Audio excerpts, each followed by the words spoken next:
All right, welcome back, everybody, to the Seven Figure Seller Summit. It's the last night. I can't believe this week just flew by. I'm super excited to have with us a couple of special guests. We have Chad McGilsey. He's coming in all the way from, he's actually at a family gathering. He stepped out for a couple minutes. He had a great talk today talking about his exit. How's it going, Chad? Not bad at all. Thanks for having me. Excellent. Super excited you could join us. Also, we have Corin Woodmass. He's the FBA broker. He's coming in from Colorado in his car. How are you doing, Corin? Welcome. Hey, Gary. Hey, Chad. Excellent. Excellent. And Kellyanne Video is just joining us. Hi. Welcome, Kellyanne. Kellyanne gave it. Great to see you. And as you guys probably saw from today, Kellyanne also gave a great talk talking about her seven-figure exit from building, scaling to exiting. So we're super excited to have you guys. Welcome, welcome. And for people watching, excellent. For people watching, if you can please type into the chat your name and where you're watching from, just so we know that the live is working, because sometimes, there's glitches. Just super excited to have everybody with us here tonight. Tonight is the last night. I can't believe this week just flew by. We had over 35 different sessions, and we had some great talks, and today is all about exits, because it's kind of like the end game, right? So I felt that it would be great to have different speakers building different types of businesses and different angles that we can learn from. So that's awesome. So maybe to kick things off, I'm just curious, you guys, what are some of the things that you enjoyed about the summit so far? In terms of the speakers or what you learned, or I'm just curious. What do you guys think? I just like your approach, man. You ask great questions. Is that lame to say? I don't know. I appreciate you as a interviewer. You're awesome. Thank you. Well, I try to get the right people. So once I get the right people, it's easy to ask the right questions. So But yeah, thank you for that, Corin. That's great. I would second that, Gary. You brought everything together, soup to nuts, A to Z, on what a successful Amazon or e-commerce seller needs to do, not only to start, grow, scale, exit, everything. So pretty awesome. Thank you. Yeah, I loved the range, diversity or range of the speakers and all the different aspects. There were things in there for people that are kind of just getting going, and there are things for people that want to scale to, a very high level. And then you had, my story, and you had Corin as a broker. And I thought you covered all the bases really well. So this was definitely one of the better conferences as far as capturing the whole picture. Every session seemed to have quite a bit of value. Yeah, well, thank you for that, guys. And I'm very humbled by that. And, it is World Entrepreneurs Day, at least on Friday, Friday night for most of you guys. So we were trying to, feature entrepreneurs from all over the world. We have speakers like you guys from the US. We had speakers from Japan, from India, from Europe, from Estonia, from Australia. So we're really trying to, make this like a worldwide event and help as many people as we can. So I'm just super excited. And I just want to give some quick shout outs to some of the people watching in the audience. Welcome, Andrew. Yes, we will have a recording of this if you can't stay for the entire recap and closing party. Welcome, Andrew. Welcome, Karen Sandifer from Apollo Beach, Florida. Malcolm from New Zealand. Zeb. Derek from Calgary, Jenny from Australia, North Coast. Excellent. And to kick things off, we have a question already from Karen for Chad. A question for Chad. When you ask buyers to send a picture of them and their pet, did you insert a card in a product sold through Amazon, or did you ask them to include their email? And before we get to that, one thing I forgot to mention, some of our speakers that sold their businesses, they're under an NDA, like a non-disclosure agreement. So we apologize in advance if there's some things that they can't say just because they're legally bounded by that. But we may speak in generalities to at least give you the right idea. So just to preface that. But Chad, what's your take on that? Karen, I think I can answer that question fully. Corin was the broker on my sale. So Corin, feel free to cut me off if I get into anything I shouldn't be saying. But to answer your question, we ended up putting, at one point we'd polybag our products and put in an insert card, like you said, but as a cost saving measure, we actually ended up just including that on the packaging itself.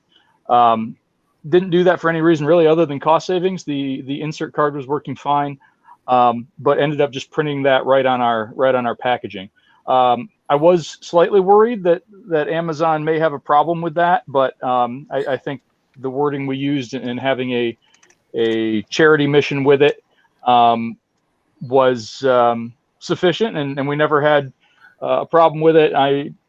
It's been 8 months or so since I sold the company, and I'm still in occasional contact with the new owners. They've, to the best of my knowledge, never had a problem with it. I still buy that my old brand's products from time to time when I run out, because they're good products and all the packaging seems the same. So they're still carrying on. So yeah, we just put it right on the package.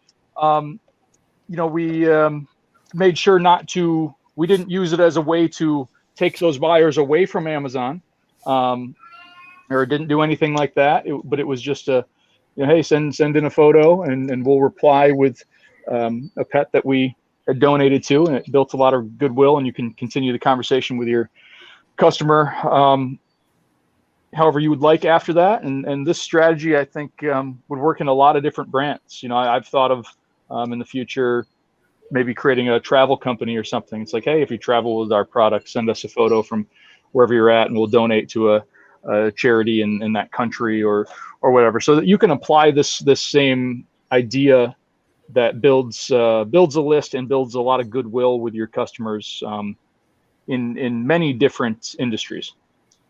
Can I just add a practical thing to that that we have seen on other companies that do this? Really watch your numbers.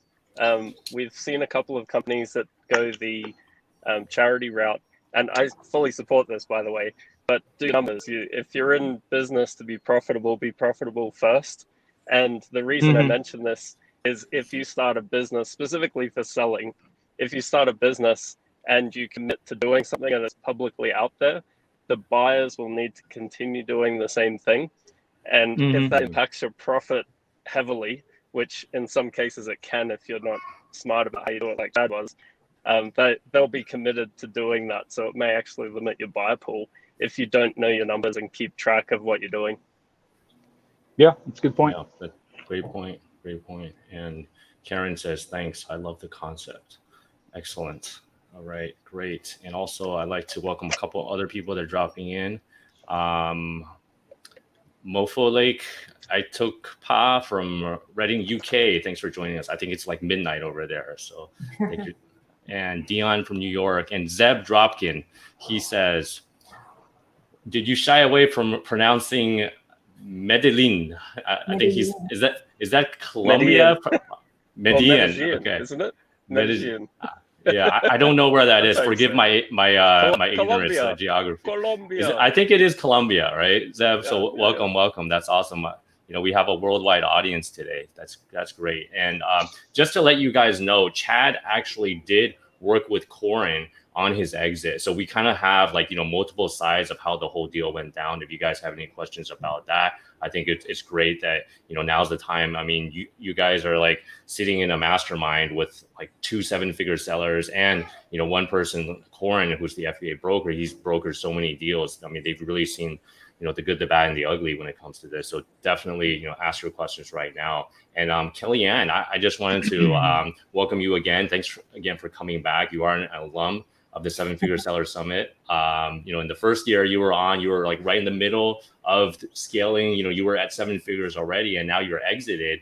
I think that, one of the questions that came up from a lot of people is why would you want to sell your business? You have the cash cow or the golden goose, right? Could you give us some of your insights about that? Yeah, absolutely. And it's a great question. And it's a very individualized decision for each business owner.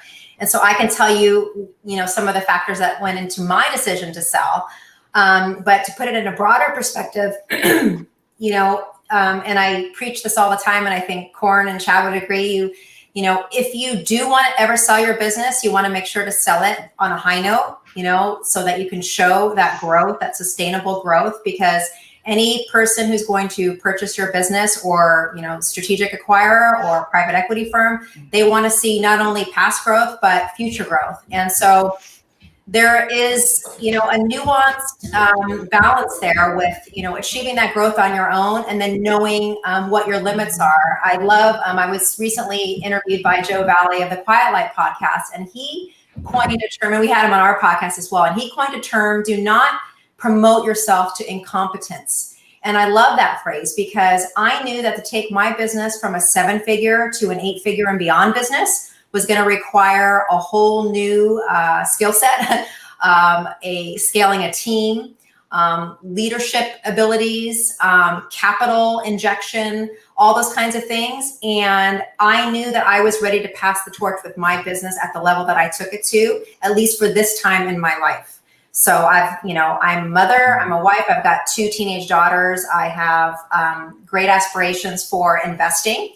And so it allowed me to take some chips off the table. You'll hear that term a lot: de-risk my life, have financial security, not complete financial freedom. I want to be clear about that. Even though I sold my business for 7 figures, there is the tax man, there is legal fees, there are broker fees, all of that. But I was able to really just put some peace and serenity in our financial life so that I could go out and start investing, and then have the ability to clean slate. I can start a new brand if I want. I can do all my real estate investing over here. I can just take a break for a few years if I want to. Really, the sky's the limit. So that's what led me to my decision. But it really is a decision that the business owner has to make. And one thing that we really like to teach is intentional growth. Don't just grow your business for the sake of growing. Grow it with the end in mind. If you plan your business to sell it, even if you never sell it, you're going to have a business running at maximum profitability and peak performance. So I really think that's super important. Definitely. I hope that answered the question. Yeah, no, that's a great answer. I know that, you know, everyone is in a different situation in their lives. You know, Kellyanne, I know you have kids, you know, you have a family, and then, you know, Chad is a little different. You know, I don't think Chad has kids, but maybe Chad, you could weigh in on that question as well. Like, why did you decide to sell your 7-figure business? Well, first, one thing I'd say that I'd add to Kellyanne, or not really add, but, you know, highlight that she said was, whether you plan to sell it or not, build a business you can sell, because one, it'll be better for you, but things can change on a dime, and you could decide to sell it, and then it'd be good to have that option. So have those good business fundamentals, like Kellyanne rightly pointed out. Let's answer the question on how I decided to sell mine. I think it was just because I had everything wrapped up in that business. I didn't have much in terms of outside investments before that. I didn't have a lot of money saved up other than what I had from the business. So most of my net worth was wrapped up in that business.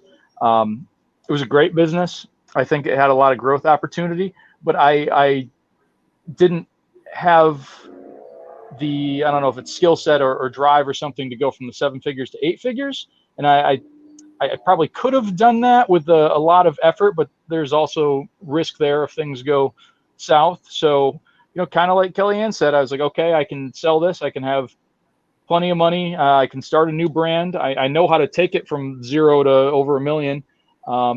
Maybe I could consult for brands that are at 6 figures to take them to 7. You know, I have a history in real estate, so I don't want to be a real estate agent ever again, but I could do real estate investing. So it was really to diversify and also take a break. You know, I took 6 months off and just nothing, you know, went surfing, sit in the hammock and have, you know, I've got a place in Puerto Rico and my wife and I went there for a couple months and you know, I was ready for a break and I wanted to reduce my risk and diversify, I guess, my net worth, for lack of a better term. Yeah, that makes a lot of sense, guys. And then we have a couple more questions coming in. Mofo Lake says yes, midnight in UK, but loving the summit. Zeb says yes, Colombia. He's in lockdown. And Mofo Lake had a question. Would you recommend borrowing from the bank for capital injection to scale up your business? That's a great question. What do you guys think? Maybe Corin, maybe you can weigh in first before we get to Chad and Killian. What do you say from your perspective as a broker? It really depends on the stage of business. We often talk about the 3 stages of business being startup, when you're just trying to figure out what's working, the growth phase where you're expanding the products. It's usually an Amazon business. You find a hero product that works, right? And then you scale up from there. So during that growth phase, it's quite common for people to take on outside investment or capital injection from a bank or something like that. And as long as you know your numbers, it's fine, right? We have seen multi-million-dollar businesses that have crazy lines of credit, they're rotating credit cards. And the reason they're doing that is because the numbers, the margin just isn't there. So I'd be smart about it. If you're not a numbers person, which most entrepreneurs aren't, including myself, I'm not a great numbers guy. We get an outside CFO to help us with our numbers and on our businesses. So this is something that we've done ourselves, know your numbers and let the numbers guide you. But capital can get you there faster. So once it is profitable, once it's working, definitely in that growth phase, you want to take on, maybe you want to take on some loans or something like that, but know your numbers and make sure you're actually profitable. Literally some multi-million-dollar businesses, super growth rates, just not profitable at all. And they're wondering why. And they're saying they're wanting capital. So usually in the 6 and 7 figure range, if someone says to me, I'm looking for capital, sometimes it's because their margin isn't great. Yeah, that's a great tip. Yeah, definitely know your numbers and your margins. And Killian or Chad, would you like to weigh in on this? Oh, sure. Everything that Chad said is spot on. I think another important metric in knowing your numbers is your ROI. If you don't have a good ROI, you're not going to have a good cash flow cycle coming in.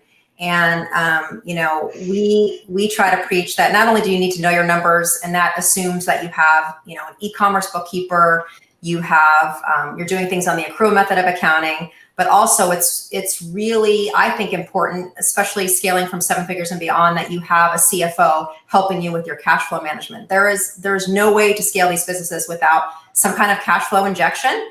And so the question isn't if, it's when you're going to be borrowing, unless you're going to take on an equity partner. And I've seen a lot of sellers get in trouble with Amazon loans because they are click of a button, very high, I would even dare to say predatory interest rates. And if you don't know your numbers, you can get into a lot of trouble with those. So if at all possible, like when I was scaling my business, I was able to get an SBA loan at a very, very good interest rate, obviously. And that worked with my numbers. So you need to make sure that whatever financing that you're taking on, there's a lot of financing programs out there, and some of them are good, and some of them are what I would consider predatory. Just be careful. Mm-hmm. Yeah. So I'd agree with all that. The one thing that I would add to that really worked for me, and I think logically makes sense for a lot of e-commerce businesses, is to take on leverage other people's money for things that are predictable. And for me, that means inventory for established products, not new products, not like, hey, we're going to test this out and order a whole bunch of inventory for something new. But if you've got a few of your core products that have been performing for quite a long period of time, what I did is I got a $150,000 line of credit from Chase Bank, and it had I don't remember the exact interest rate, but a low interest rate. And I used that solely for reordering inventory purchases. And then that freed up the rest of my money for growth or anything else I wanted to do. But I felt it was a safe and conservative approach to take a line of credit for inventory on established products with a good track record. Excellent. That's exactly what I did. And it was with Chase Bank as well. It was just an SBA program. There you go. Chase Bank. So go Chase Bank. Go Chase Bank. Yeah. I love it when we find these common threads. If it's like more than one person has done it, I think that's like a big signal. Like, hey, maybe this is something you guys should think about. So SBA loans and Chase Bank, that's excellent. Well, let me add. Chad, go ahead. Here, yeah. Can I add one thing just with Chase Bank? I forget the name of the card, but I think it's the Chase Sapphire, something.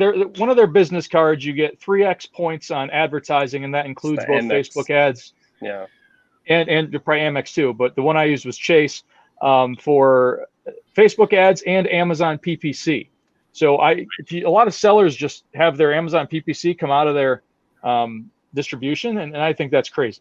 If you connect that Chase card, I mean, I literally racked up over 1 million Chase points, which is just more free travel than I'll probably need anytime soon.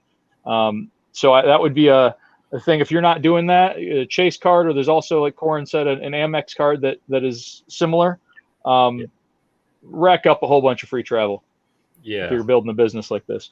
I think that's a nice side benefit, right? Another once things open up, you can get upgraded first class and all the the fancy champagne and good stuff when you're traveling. I haven't paid for a plane ticket or a hotel room in 5 years. Keep in mind that when you sell the business, that stops unless you have another. That's way of generating true. funds. It's a nice perk that you'll miss. Trust me. That is true. Yeah. You'll burn up all your points at one time, Chad. Great. Next question. This is great. So Derek has a very detailed questions. Hi, Chad. You said you outsourced a lot of the work, including PPC and product research. What did you consider critical and keep doing yourself? I guess that depends on the stage of the business you're in. To clarify something from my speech or interview session or whatever you want to call it, I did everything at first during the, first 6 months and until the business was at $50,000 or so in sales. I did it all. I outsourced after that, and I think it's wise to do that. But I did outsource all of PPC. I outsourced the first part of product research. I mean, I didn't have other people pick my products, but I outsourced having someone come to me with a list of potential products based on certain metrics. All of kind of the business planning, coming up with ways to build our lists. The other question from the beginning of this of the charity thing, that was my idea. I got a lot of our funnels and our ManyChat funnels, and things like that. So as the business owner, I felt like I had a whole bunch of little jobs, but the ones that I think if you can be profitable outsourcing things to people who will do a better job than you and increase your profit, you're wise to do that on some subjects, but you still need to drive the vision of your business. Makes sense. Excellent. And Kellyanne, would you like to weigh in on this as well? What do you? Yeah, sure. It's a topic that I love talking about because it still amazes me to this day, all the things that Amazon and e-commerce entrepreneurs take on and learn, especially if they've started like I did from scratch, having selling physical products online, right? You have to learn supply chain management. You have to learn marketing. You have to learn business operations. You have to learn so many things, product development, everything. And you can't possibly do that all yourself and scale. I think there's been some people that have done it themselves and scale to 8 figures, but it's really hard. And so, I had a very lean team, but the things that I knew that I wanted to outsource towards, like the last couple of years of running my business was supply chain management. So I basically vetted, and that took me like 2 years to build that, but basically by the end, so when I sold my business, I had one contact, American-based. They had all their factories in China. They dealt with everything from a product sourcing to product development to manufacturing to logistics, everything. They dealt with that. And then the other important piece that I outsourced was bookkeeping, which I highly recommend that everybody don't do their own bookkeeping. Even if you are a bookkeeper, I think there's better uses for your time. Like Chad said, being the visionary for your company. And then, I didn't personally outsource my PPC because I had an affinity for that and I really loved doing that myself. And I, spent a lot of time becoming an expert. Now, if I was going to do it over again, I haven't been able to keep up with all the PPC changes. So I would definitely recommend outsourcing that. You definitely have to have your PPC just on point. It's changed so much. It's becoming more and more sophisticated, and Amazon's definitely become pay to play. So you have to have that dialed in. Some other important pieces, it really depends on what you're good at. For me, I also outsourced the creative as far as on social media and, you know, kind of like the branding aspect of it all. So towards the end, I outsourced that as well. Excellent. All right, let's keep going. And I think follow up to the previous question, that card, Zeb says Chase Inc.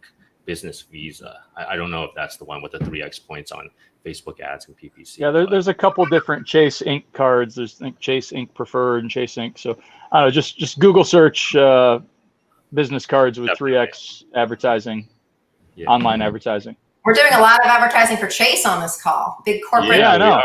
They should be sponsoring this someday, huh? Oh, Corin likes Amex, I think. So Amex too. Yeah. Okay. Next question. When you sell your business, are you selling your company or are you selling the brand? This is from YouTube. Probably a I think good we can Corin all question. answer that one, but Corin should probably go first. It really depends on the deal, the deal size, and also the buyer. The typical answer for this is it's usually an asset purchase, which means the entity isn't part of the deal. But it really depends where the business is located and also the size. We've had multiple 8-figure deals where it is actually the entity is part of the deal. It's a stock deal, and the owner is retaining equity in the business. So if it's a 60-70% buyout and you're retaining equity, it's into the company or even a NewCo. So it depends on the deal. Most people that sell their business, it's an asset sale. So yeah, does that answer the question? Yeah, I think that's a good overview of that. Would anyone else like to weigh in on this? Yeah, that's my understanding is most 7-figure deals are asset sales, meaning you're selling things like your inventory, your brand IP, that kind of thing, you know, email domains. But then usually 8, 9 and above figure deals can oftentimes be equity or stock sales where you're selling the whole entity. And then I'm pretty sure, like Corin said, if you're in another country, that can affect whether it's a asset sale or a stock sale. There's also pretty decent tax advantages in some countries like the UK and Canada. In the UK, it's an entrepreneurial relief. So you get a massive tax break if you actually do a stock sale. And talk to a tax attorney about this. I'm not a tax attorney. Talk to a local tax attorney. There may actually be a way to structure that so you get the benefit of that while it's still actually an asset sale. A tax attorney we've got contact for has done this for one of our clients. Saved them a ton on taxes. So tax plays into that as well. But know the difference, because if you're expecting a stock sale, meaning selling the entity, transferring the entity, and the buyer only wants to do an asset sale, that can dramatically reduce the net result from your sale to a point where it might not be worth selling. So look into that first. And always talk to a tax attorney, not a CPA. Don't talk to someone that just does taxes. Tax attorney is key. Yeah, I highly recommend that. If it's a small deal, maybe not, but certainly 7 figures and above, you definitely want to retain a tax attorney in addition to an M&A attorney. I had a tax attorney and it was very reasonable. He did, you know, all sorts of net proceeds calculations for me based on stock versus asset and based on, you know, and help me, you know, prepare what's called the purchase price allocation, which can really affect your, you know, the tax implications of your deal. So just to kind of echo what he said, I think that's really important that you have. It's well worth paying the fee to have a good tax attorney. Sounds good. All right. And Mofo Lake says thank you. And we have another question. Corin, I know you have to go soon. Do you have some more time, or like maybe yeah, before? Just one second. Do we have more time? Yeah, we're good. Corin's in the okay. I'll get a thing on my phone when I've got to go, so it should be fine. Okay. All right, cool. Maybe Corin, I'd like to ask you, because you kind of have your finger on the pulse of the whole marketplace because you're brokering a lot of deals. You're seeing, you know, the marketplace. Can you share some insights what you're seeing right now? You know, given, you know, after COVID, you know, during COVID, there's like a huge spike in e-commerce. And could you share just a little bit from your insider's perspective what you're seeing to help everyone get a better view of this whole market? Yeah, so the whole COVID thing's been quite interesting. On one hand, most of e-commerce has grown, we've definitely had some clients that have had decent hits because they've been in different categories, right? So but how this relates to selling a business right now is how it relates to value and deal terms. So everyone talks about multiple when they think about selling a business. As I'm sure both the other guys on the call here can attest to this, deal terms actually matter more than the multiple or sticker price that you've got. And what we've seen, especially during the height of the COVID situation, March, April in the States here, a lot of the deal terms actually became quite predatory. And the way buyers were positioning this was, we'll share the risk with you. And a couple of our sellers said, no, we'll take all the risk and all the upside, thanks. So yeah, a couple of the deals that we were working on paused during right now, and now they're starting to come back. But yeah, it's been interesting seeing how buyers value businesses and also value spikes. So one of our clients, they're up 500% year over year, and it's starting to, their bump has been for about 3 to 4 months, and it's starting to normalize, and we're actually doing this, negotiating the deal right now, and some of the buyers that are bidding on this business are saying, well, we'll normalize that. Others are saying, we'll accept that as the new normal. So it really depends. The rule of thumb here is, if you've had a dip in your business, say it's a 3-month dip, you ideally want to see 3 months or more, ideally more, of rebound to show year over year that it is actually, we've passed that problem. So COVID's a little bit like this. If it's up or down, you want to show, if you can, show more history beyond this blip. But with COVID right now, it's really interesting because things like face masks, for example, you might have thought, hey, that's like fidget spinners. It might be a new fad, but how many masks? I've got probably 10 masks in my car right now. I'm not even joking. So it's just could that be a thing? I don't know. So there's a lot of question marks around the space right now. But as a whole, e-commerce is super interesting because a lot of retail stores are closing, or they're limiting supply and things like this. I think this has been a decent bump for e-com as a space, as a category. But yeah, it's been a weird time as far as deal making goes. Excellent. Well, thanks for sharing that. And definitely, I agree. It is a weird time. We really don't know what's going to happen, if the whole mask thing's going to carry on. Yeah. Sorry, the other thing I'll add, because we monitor the whole market, not just our own deals. We've been monitoring the market worldwide for almost 5 years now. Anything e-com, Amazon related, and we've seen a lot of deals early this year, Q2 this year, go under offer and then come back to market. So a lot of deals haven't closed recently, even though they look like they've closed, they haven't. They've come back to market, and yeah, so it's not just what we're seeing, it's market wide. There's definitely been a lot of bumps. Yeah, interesting. Okay, thanks for sharing that, Corin. And we have another question. Sorry, we don't have your name coming in from Facebook. We're using StreamYard. If you can type your name as well, just so we know who you are. What is considered to be a good rule of thumb margins in ROI? Is 20% average profit margin ROI? What do you guys think about this? I'll go. That seems low. Yeah, that's pretty low. So 20% average profit margin, I'm assuming they're meaning at the product SKU level, and I would say that is definitely too low. I would say overall, your overall business operations, your net, whether you want to call it seller's discretionary earnings or your normalized EBITDA, it should I think 20% is a good thing to shoot for, and I think that's very healthy. But just some very general numbers, I would say that your gross profit margin for your products, I would shoot for around 60%, 60 to 70% gross, net 30% minimum, which is getting harder and harder to do. That's absolutely for sure. And then ROI at least 100%.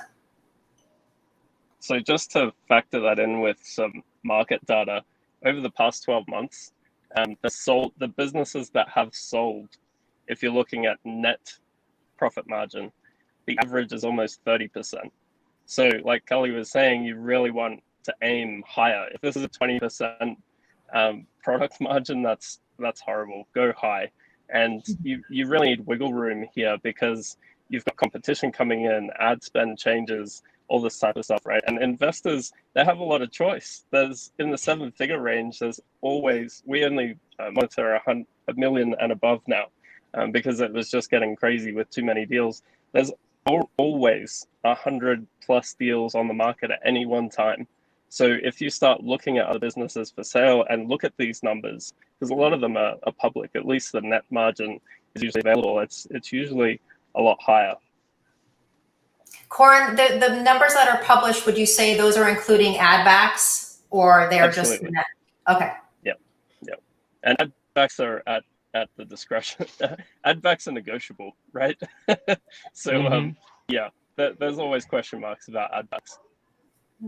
Corin, could you share more about what are ad backs for people that are not familiar? So when you're looking at net profit, a lot of people look at their tax returns, which is great. You need to know that you're profitable. But when it comes to selling a business, we use adjusted EBITDA, or like Kelly mentioned, SDE, which is seller discretionary earnings. So it means that anything that you run through your business that's discretionary or not required to run the business or a one-time cost. Maybe you've gone to the Monaco Grand Prix and on your corporate expense account, and that's not actually related to growing your business or doing business at all, but you can write that off. You can add things like that back. Also, one-time expenses, like a website build or something like that, can be added back most times. Things that sometimes we add back that get the most question marks from buyers are things like trips to suppliers. So we've had multiple times where clients have been researching new products. They're going to China, they're going to India, they're going wherever, right? And they're saying, well, we've done it now, you don't need to do it, Mr. Buyer. But in the history of your business, you've gone 2-3 times a year. Something like that is really questionable whether it can be added back. So all of that's negotiable. Anything that's like if you're leasing your car and things like that, taxes, of course, corporate taxes are something you can add back. So you can adjust that number. But what we recommend is having an add back schedule. So your bookkeeper can help you with this, your broker, your advisor can help you with this. And it's really important to do because there will be questions about that, especially once it gets large. Yeah, that makes sense. And talking about your increasing your average profit margin, one of the ways that you can do that is to reduce your cost of goods. And if you haven't already, I highly recommend you check out the sessions from day 4 because we're all talking about profitability. And for example, Tyler Jeffcoat, the seller accountant, he gave a really good training about what the top 10% of the 7-figure Amazon sellers that he's working with that make the most profit, what they're doing. And then also he broke down ways to cut your cost of goods, especially supplier relationship management. Like Corin said, some of these sellers are flying to China. They're sitting down at the factory. They're doing like a cost down meeting. They put the product up on the table, look at it from the different angles. How they can reduce costs. So that might be another way that you can increase your profitability because it sounds like 20% is kind of low. From what we're hearing from our 7-figure sellers and from our experts. All right, so hopefully that's helpful. And let's keep going. And Santosh has a question. Is it possible to sell the brand without selling the Amazon account or the actual business entity so we can continue to do wholesale and other business models? What do you guys think? It's possible. It just won't maximize the value necessarily. We've done brand transfers before without the seller account. We always say as a rule of thumb, you want to have the account available. Even if the buyer doesn't want it, just having that available will give you more buyer options. So it's always a good thing to have that available. If you're a wholesaler, though, Santosh, you've probably got some other things to think about with selling the business. Yeah, I would just highly recommend that if you are thinking of selling, if you have multiple brands or you're doing wholesale private label, you separate those all out into separate books, separate seller central accounts, and separate legal entities. For when you're ready to sell, because otherwise it's going to be really hard not only to sell it, but you're probably going to have to sell all of it and not part of it. Yeah, and if you try to separate it all at the end, it's going to be a nightmare, and also the buyers I think will be afraid of that, Whereas if you have multiple businesses combined in the same seller account now, and you have a way of doing that separation before you go to market, that would be a much better thing than doing it after you're trying to negotiate with a buyer. Yeah, and a good bookkeeper can help you do that. One other thing we had on a deal last year, they'd done all of this. They had separate seller accounts for different brands, but they had commingled at the top level. So the master company, their holding company, was commingled. So they pulled all the bookkeeping apart. They went through it with a fine-tooth comb as best they could. But when we got to diligence on the deal, right near the end of closing, they found a $50,000 expense that was miscategorized to another brand. And the buyer was a publicly traded company, so they had a massive team, right? So they found this, and it wasn't even a negotiating point at this level. It was, well, that's $50,000 of expense that wasn't accounted for. And at the multiple we were talking, that was almost $200,000 that disappeared off the deal. So you want to make sure that, like Kelly said, you want this completely clear and transparent, right? When you go to sell, and like Chad said, you don't do it at the end. Definitely don't do it at the end. At least a year, ideally, because you've got a full 12 months of history. Ideally longer. So yeah, that's a must. Great. All right. So let's keep going. Mofo Lake says, with your experience, FBA versus FBM fulfilled by merchant, which generates higher profits? Any insights on this, guys? Well, I think that it's kind of a hard question to answer, because I think any sophisticated Amazon seller has done both, right? You want to have, especially COVID has taught us, you have to have both options. And the most important thing is for conversion rate purposes, so that you can sell through more products, you have to have that Prime badge, right? So however you can get that. You can get that with both FBA and FBM if you're seller fulfilled Prime, for example. So notwithstanding the current state of affairs with COVID, and with, there being all these restrictions on not only sending in inventory, but delivery time delays and all that kind of stuff, I would say in general, you definitely want to be using FBA so that you can have the Prime, delivery, the 2-day delivery displayed, the Prime badge on your listings. I don't know if I have anything other to add than that.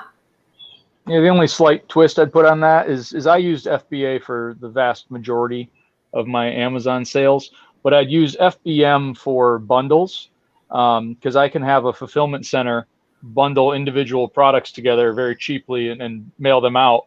Whereas with Amazon, I didn't have that option. I'd need to send in the physical bundle as its own thing to Amazon. Amazon, at least when I was running the company, did not have the option of, hey, can you take product A, B, and C from my catalog, put them together, and do that at a reasonable rate. So I would say FBA for most things, FBM for specialty things, or as a backup for things like COVID. But in my company, I used FBA for the vast majority. It also depends. We've seen with a lot of clients that have oversized products that can change the costing, and also the FBA fees have been creeping up over the years. So you might actually find a margin break if you look at doing this yourself. So it's worth looking into, and not just setting and forgetting, but monitoring this and looking at your options over time. So yeah, it really depends on the products and your game plan. But yeah, what we say today may not be the thing to do next month or next year. Yeah, for sure. Like if you have a unique product that nobody's selling FBA, you could sell that FBM all day long, right? But if it's a commodity type product and that's all FBA sellers and you're the only FBM seller, but the question was what generates higher profits? I mean, that depends, like Corin said. But in terms of being a successful Amazon seller, you want to have the ability to do both, just from a distribution standpoint. And I agree with all of what you guys said. And we're doing, for my business, one of the main products is a kitchen product. And then we're doing FBA for like the single ASINs, but we also offer like a volume, like a 3-pack, like a multi-pack, which we do FBM for the same reasons that Chad mentioned earlier. We didn't want to like, have to individually bundle that and send that in. And, sometimes we get like, a purchase from like a restaurant or a cafe, and, we're able to, have like a bigger, average order size, and that could be, more profitable as well. So, but yeah, I think that, what all of you guys says makes sense, in terms of the profitability and also monitoring your fees. And then I'd like to take a moment to thank one of our sponsors, talking about FBA fees, Getida, because they're a company that automates the whole Amazon reimbursements for you guys. So, a lot of people aren't, monitoring it as best as they should, myself included. I'm guilty of that. Sometimes if you inbound a shipment to Amazon, like 1,000 units, they'll only count like 950, right? What happened to the 50? So you have to open up a case, file a claim. So, Getida, they can do all of that for you.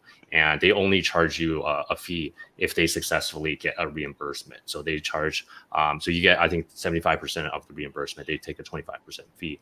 But I like to think of it, this way you don't leave money on the table, right? Because, based on their research there's like a 3% discrepancy rate, across like all of the fees that you're charged on Amazon. So it could be like pick and pack, it'd be like the size of your packaging. Sometimes, Amazon mismeasures. So definitely I recommend you guys check out Getida, Getida.com, to check them out. And then they also have a coupon code to get $400 back from your Amazon reimbursements without any fees. So 7FSS400 for you guys to want to check that out.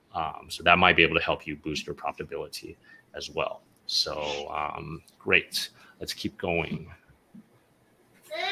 And Derek, I love your very detailed questions, Derek. Peter Luxembourg, one of our speakers who exited, he said that he mentioned issues selling his brand due to the way that he registered for VAT in UK. Can Corin speak to what Peter should have thought about before registering? Corin, I don't know if you had a chance to view Peter's situation, but any general advice about this? So we can find this out. VAT and transfer is a killer. I don't know the specific situation, unfortunately.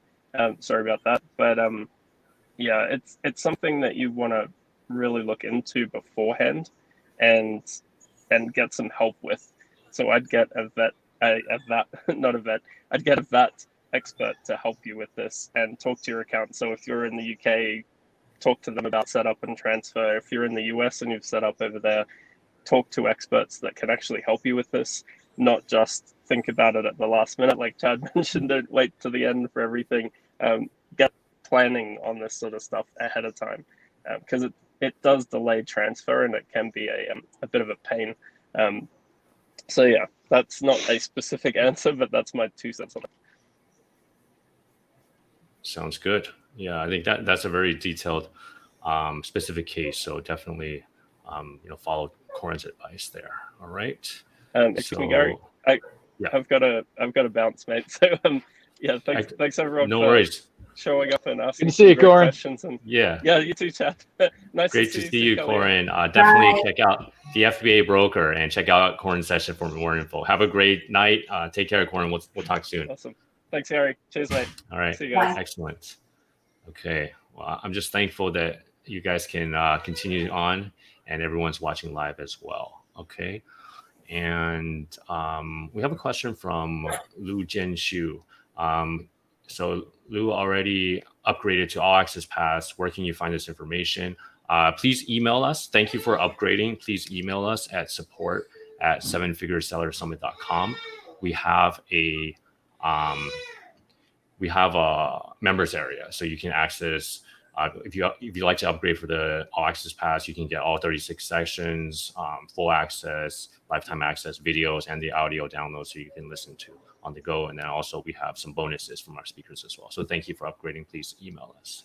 All right, excellent. So I'm curious, as we're closing out the summit, and I'm curious, Chad and Kellyanne, so you guys kind of reach the end goal that a lot of people are trying to do, right? They're building their business, they're scaling it up, and they want to exit, right? I'm curious, what did, first off, what did your life look like, after, like, what changes after the exit? who'd like to share about that first? No, I'll go first. I would say a huge state of euphoria. I mean, it was a tremendous feeling, and I'm sure Chad, I would think, had similar feelings, because having that kind of notch in your belt of starting something from scratch. Most of us Amazon entrepreneurs, we bootstrap and we start with such a minimal investment, not a few $100s like people try to sell, but I started my business with about $3,500, and to have grown it, scaled it to 7 figures, and then create enough value that somebody wanted to pay me 7 figures for it. That was a tremendous feeling of pride. And so I wouldn't change it for the world. And now I just have such peace of mind that, and I'm not trying to put down this business model, because it's a tremendous business model. It's definitely gotten more complicated and more complex and more sophisticated. But as Chad mentioned earlier, having all of your net worth tied up in your Amazon business, which for a lot of entrepreneurs, that's the case. And for me and my family, it wasn't all of our net worth, but it was a huge chunk of it. Causes a lot of stress, and to not have that stress anymore, to have that peace of mind, that financial security, really has been life-changing. So I'm very grateful for it. Yeah, I think, Kellyanne, I think you said it perfectly. It's a sense of accomplishment and a sense of relief just with having that financial security. I started with a similar amount of money. You mentioned $3,500. I mean, I started mine with $3,000 on a credit card, and that wasn't possible 20 years ago. I shouldn't say it wasn't possible, but that was pretty damn hard 20 years ago. But to be able to do that as I consider myself just kind of average, normal guy. But to be able to pull that off in 2.5 years or whatever it was, to turn $3,000 into over $1 million is a cool thing. And it gives you, on one hand, a sense of pride, but it also, like a sense of hope for, yourself, but also like friends and family. It's like, if you take a year or a year and a half to like dive in and learn all this stuff and are saving $5 a day, like you've got enough money to start this. It's like, if someone is watching this and you can afford cigarettes, you can afford to become a millionaire within, a few years. It's like, we live in a very, very cool time. Just if you have access to the internet and like I said, enough money to buy cigarettes, like you can turn your life around in a few years if you've got the education and by education, I mean YouTube and podcasts and conferences like this. Things are, I don't want to say it's easy, because it was not easy. There were things that were very difficult about it, but the opportunity is there in abundance, and it is as equally distributed as opportunity has ever been throughout world history. Like it's a cool time to be alive, and a cool time to be an entrepreneur, with what is out there now to take advantage of. Amen. Yeah. Very well said. Awesome. Yeah, well said, guys. And Chad, I know that you're a self-proclaimed unemployed millionaire. What is that lifestyle? I don't know if I'm a like self-proclaimed. I think that was just a funny lifestyle? Term that came up in our interview. I mean, it's been fun. Like I said, I went to Puerto Rico for a few months afterwards. Didn't, work at all. Just, a lot of books, video games, a lot of rum. It was just a lot of relaxing and recharging. I am now looking at, investing for, predictable cash flow and just to, I don't personally have a big desire to be, exceedingly rich or anything. I've got a good lifestyle now, and I just want to invest in a way that I can maintain that lifestyle without having to work if I don't want to. I will probably get bored at some point and either buy a business or build another business or do consulting of some sort here or there. But, I really appreciate the lifestyle that I can never have to set an alarm again for the rest of my life. I mean, that's pretty cool. My wife and I don't have kids yet. And I have kind of always, since I started this business, had the idea that like, I wanted to build this business and sell it before having kids, just because then I can, and I hear this from lots of my friends that are parents. It's like, it's so hard to have as much time for your family as you want.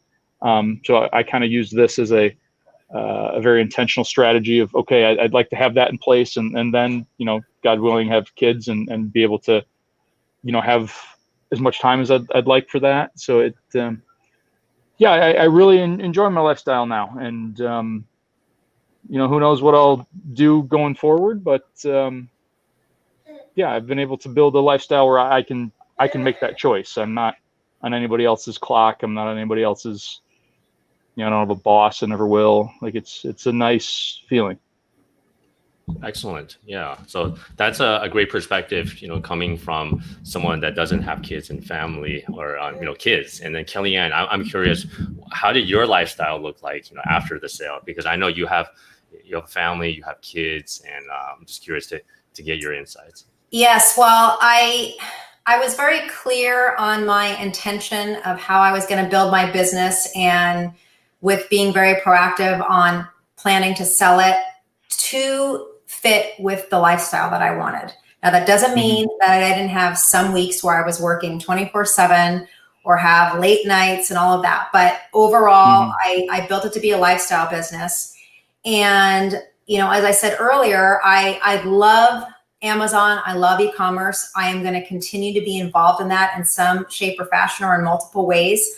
But I also, like Chad said, really want to invest for a lifestyle so that I can have the freedom to do whatever I want, with whoever I want, whenever I want. And to do that, you have to have passive cash flow. And building an Amazon business is not passive. I don't care who tells you it is, but it's not.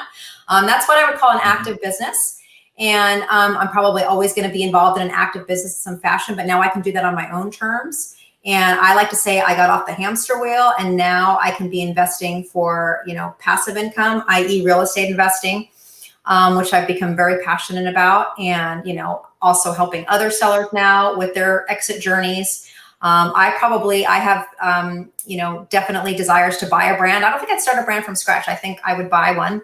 And now I feel like I have a good compass for how to evaluate, a potential brand to purchase. It's like, I hate to sound so Pollyanna, but just like Chad, like I feel free. It feels good. It feels damn good. Awesome. And what advice would you give to the people watching right now? There's dozens of people watching live. You guys, like, what advice would you give to them if they want to do the same? Let's start with you, Chad. So I was actually going to say, Kellyanne, go ahead. So I guess my advice would really depend on what stage of the business you're in. I guess overall, I'd say, like, you can do it. There's nothing really stopping you. Like, if you're watching this, you can do it. I don't know Kellyanne very well, but I'm not special. You can do it. There is a lot of noise and a lot of training, and things change quickly. Like Kellyanne mentioned, Amazon PPC changes so much, and there's everything in this industry changes so quickly. So I guess my advice would be to try to take that 80-20 principle from the 4-hour work week and distill this down of, okay, what is the 20% or 10% of all of this that is going to bring the most results, and results as in profitability, real money coming in, and a business you can sell, and focus on those things. That'd probably be if I had to give one piece of advice other than just telling you, hey, you can do it. That would be it, of just distill this down to what chess pieces can you move that are going to win the game.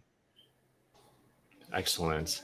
And Kellyanne, what advice would you give everybody watching right now? I would say similar to Chad, and again, without sounding all Pollyanna and rah-rah, you can do it. But echoing on what we talked about earlier, there has never been a time like this in human history where we have this tremendous equalizing opportunity to do what just 10 years ago would have been impossible. And I get so frustrated with people that are not moving forward in their lives, that just e-commerce is such an amazing opportunity. And so you are in the right place at the right time in human history. There is tons of free information out there. There is absolutely no excuse. You just have to have, I think, going back and listening to some of the mindset sessions and presenters that you had, Gary, I mean, that's the most important thing, because if you don't have it right up here, you're never going to make this happen. And so get your mindset right, and then you can build this business. Is it easy? Absolutely not. It's not. I'm not going to lie. But is it doable? Like Chad said, absolutely. And just with what we've seen with this pandemic, I mean, e-commerce, I think they're saying, I don't have the exact statistics, but the amount of leaps that it's made is just mind-blowing. And we're still just at the infancy of e-commerce. So it's just such a tremendous opportunity. And I can't imagine doing anything else in life other than being involved somehow in e-commerce. I just don't think there's any bigger opportunity out there. Right. Amen. Well said, guys. And thank you all for your time. We're already out of time. I just wanted to acknowledge some of the comments. Derek said, wonderful summit, Gary. So many gems of knowledge. Looking forward to meeting face to face with you and many of your wonderful guests once we get to travel again. Yes, thank you. Mofo Lake says, well said, Chad. Thank you, Mofo Lake. Bruna says, I can't wait for the day I don't have to wake up to my alarm clock again. Thank you, Chad, for reminding me the reason to keep pushing. Awesome. Nutu, you guys are inspirational. Thank you so much for your time, advice, and encouragement. Excellent. And Bruna says, thank you to both of you for some amazing advice. Hearing that you started exactly where I am right now, and that a few years later, you were able to be where you are right now gives me so much motivation. Awesome. And Mofo Lake says, thanks so much, Kellyanne. Excellent. And Kellyanne, by the way, I know you have a new podcast coming out. How can people learn more about that if they want to connect, Kellyanne? Yes. So we are officially launching the podcast September 9th, but it is called Amazing Exit. So if you go to amazingexits.com and just sign up for our email list, and we'll let you know when everything goes live. That would be great. Perfect. Cool. Congratulations. Thank you. Yeah, congratulations. I know you're, and Paul Miller is working with you on that as well, right? Yes, he is. And he's a former alum of the 7-Figure Seller Summit, and he's got an amazing brand. He is just starting his exit planning journey. So we're going to kind of be sharing his story along the way with the podcast. Yeah. That's super exciting. I think that's the best way to learn from someone that's actually in it, skin in the game, and Paul's like right in the middle. I think that would be amazing. Definitely check out. And we want to bring lots of stories. So Chad, you definitely, I think I tried to hit you up on Facebook today. We definitely would love to have you on if you're willing. I'd be happy to do that. Awesome. And Kyle Helix says, I learned a lot. Thank you all. And thank you everybody for attending the summit. I hope the summit was helpful. Thank you. Yes. It's amazing what you've done, Gary. Amazing.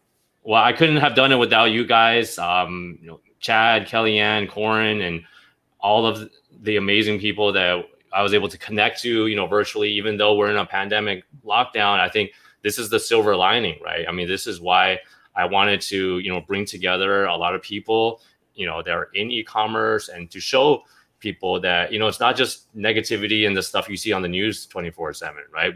There are people, successful, they're still growing, they're helping other people.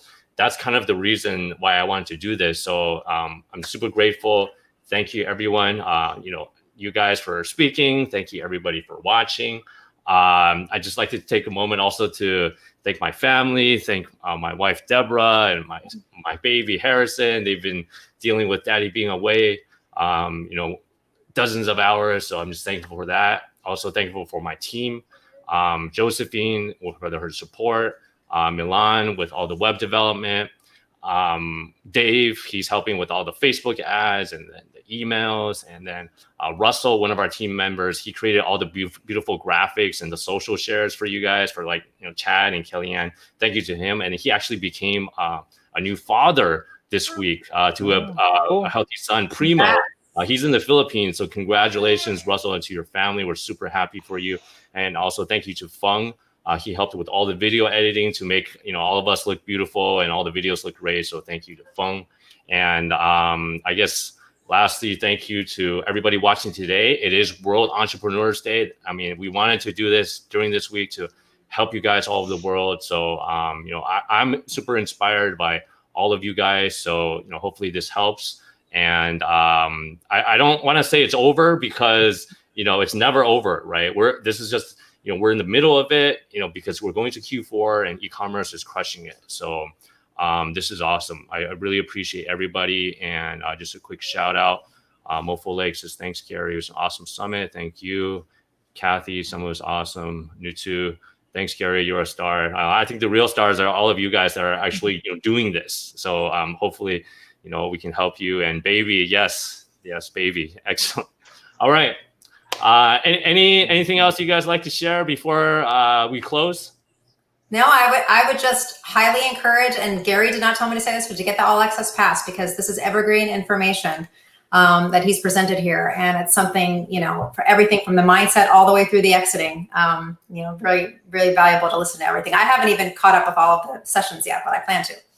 Yeah, that's why we have the all access pass, because I know everyone's busy, and if you aren't able to catch up this week, this way you have full access. You can watch, when you have time, or even the audios, and you get lifetime access. Definitely check that out. The all access pass will be available until Sunday night, 11:59 p.m., and then we're gonna close that.